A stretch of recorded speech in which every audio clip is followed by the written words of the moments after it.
I'm here at Ruhl Bees with John Edwards, and John, we're going to talk about what I think is kind of one of the unsung pollinating heroes in the garden, which are mason bees, and you have everything here for them. So first of all, tell me, John, what really is the biggest difference between like a mason bee and a regular pollinating bee in the summertime? Well, the mason bee is not a social bee. When you get a nest of bees, they're a collection of bees, but they're not operating socially. They're individually. So they come out earlier in the spring. They're often called an early pollinator, and they're also native to North America. That's one key difference. The honeybees are actually not native to North America. It was brought in by the Europeans.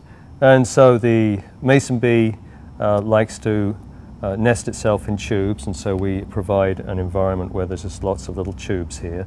This is called a cartridge of tubes, and they'll come in, and with a 6-inch length like this, you'll probably get somewhere between 6 and 8 mason bees. And I have to say, John, I noticed that these actually come apart. That would be very easy for cleaning. That's right. So one of the reasons that people do this kind of tube, which is a cartridge of tubes, is to make the management of the house easier. So as tubes are used and reused, they tend to get filled up with all sorts of junk, feces and mites and so on.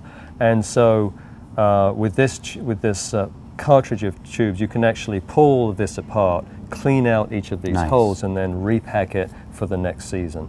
So it just keeps the whole environment for the mason bee cleaner and healthy. And they are really a very early, they start early. They start early. In fact, I've got some tubes that I'd left out just in my truck, and they're already coming out now. And you also sell the actual live bees as well. We sell the live bees. Let's take a look at those. So the live bees can come in various forms.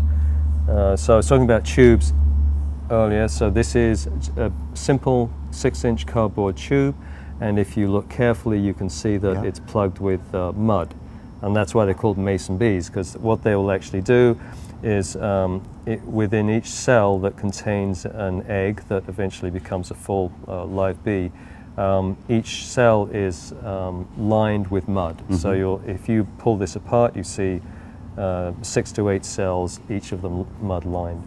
This one here has this special paper liner, and here's an example of it. This is what they look like, and this is a way of managing them. So if you want to clean these tubes every year, as I was talking about with the cartridge, one way to do it is to when you load in the tubes into the nest, you would put the paper liner in here and then put that in your nest. So really, is that just a convenience for us then, more so? The mason bees are pretty flexible on what kind of tube they need. So they don't care whether it's got the liner or not. That's to help us manage the. And then can we assume, since mason bees start earlier, that they also end a lot earlier? Oh yeah. They can be wrapped up, in just a few weeks.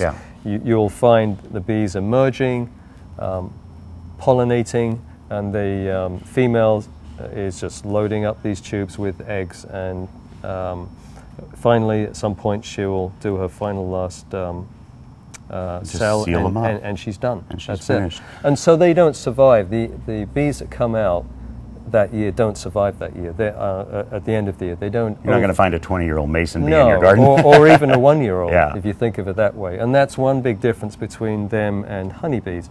The colony of honeybees, just keeps going and going. Now, a honeybee, each worker bee only lasts a few weeks actually, but the colony itself is long-term sustainable. Yeah, it's long-term sustainable. Well, there's so many things about pollination that I'm sure confuse a lot of people. For all of the answers you want about mason bees and honeybees, you can come on out here to Ruhl Bees. And where's the exit? Exit 11. On 205. On I-205. We're just right off I-205. Wonderful. You can also go to gardentime.tv, and we'll click you over to their website. Always a pleasure. Thank you, John. Very interesting. Thank you, Ron.